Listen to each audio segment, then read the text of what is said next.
అక్కడ ఒక ఆశ్రమంలో పెద్ద ఫోటో ఉంది. ఎవరు వీరు అంటే మలయాళ స్వామి వారు. ఎక్కడుంటారంటే తిరుపతి దగ్గర ఏర్పేడు వ్యాసాశ్రమంలో ఉంటారన్నప్పుడు ఇంకా అక్కడికి వెళ్ళిపోయాను. అక్కడికి వెళ్ళి ఒక 2 నెలలు పైనే అక్కడ ఉన్నప్పుడు మా గురువుగారు విచార సాగరం అనే గ్రంథం మీద ఉపన్యాసాలు ఇస్తూ ఉన్నారు.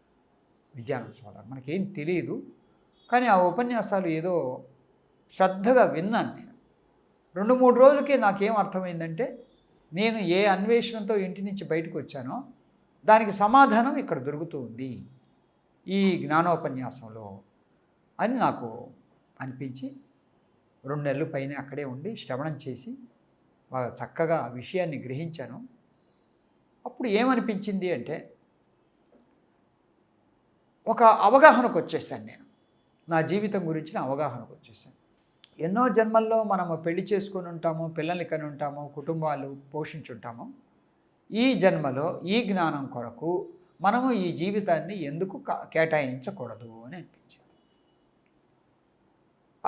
నా అవగాహనకు తగినటువంటి జ్ఞానము అన్ని విధాలుగా నాకు సహకారము ప్రకృతి నుంచి, పరిసరాల నుంచి, వ్యక్తుల నుంచి లభించింది.